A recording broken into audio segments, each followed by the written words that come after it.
வணக்கம் நண்பர்களே. இன்னைக்கு இட்லி பொடி பற்றி பார்க்கலாம். இந்த இட்லி பொடி எல்லார் வீட்லேயுமே இட்லி தோசைக்கு சட்னி இந்த மாதிரி சாம்பார் வச்சுருந்தாலும் சில பேர் அதையும் வச்சு சாப்பிடுவாங்க. நான் பெரும்பாலான நாட்களில் இந்த இட்லி பொடியை தனியாக கூட வச்சு அதை சாப்பிடக்கூடிய ஒரு சூழ்நிலைகள்லாம் நிறைய வீடுகளில் இருக்குது. ஏன்னா அந்த பொடி மட்டும் இருந்தால் போதும், அதை வச்சு சாப்பிட்றது அது ஒரு தனி டேஸ்ட் தான், இல்லைன்னு நம்ம சொல்ல முடியாது.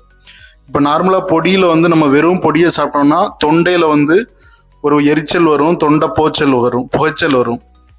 ஆனால் இதை சார்ட் அவுட் பண்ணுறதுக்கு நம்ம நல்லெண்ணெய் இல்லைன்னா கடலெண்ணெய், இந்த 2 எண்ணெய் தான் யூஸ் பண்ண முடியும். இதை ஊற்றி சாப்பிட்டு அந்த இட்லி தோசைக்கு இல்லை எதுக்காக தொட்டுக்கிட்டு சாப்பிடும்போது ரொம்ப அருமையாக தான் இருக்கும். ஆனால் இதெல்லாம் விட நான் எதுன்னு சொல்லுவேன்னா,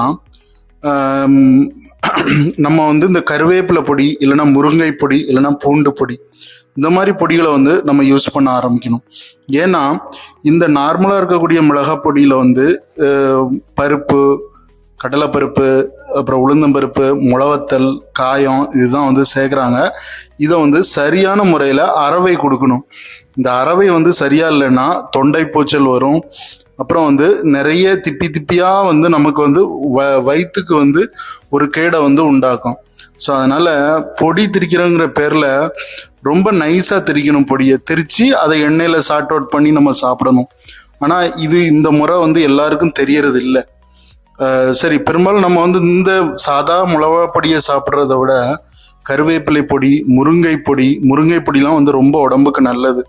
அதே மாதிரி பூண்டு பொடி அதை விட எனக்கு ரொம்ப பெஸ்ட்டாக நான் சொல்கிறது மிளகா பொடிக்கு எள்ளு பொடி தான் நம்பர் 1. நம்ம இட்லி தோசை எதுக்குனாலும் சாப்பிட்றதுக்கு ரொம்ப அருமையானது, இயற்கையானது. அதான் ஒரு பாரம்பரியமான மிளகா பொடி அப்படின்னு சொல்லலாம்.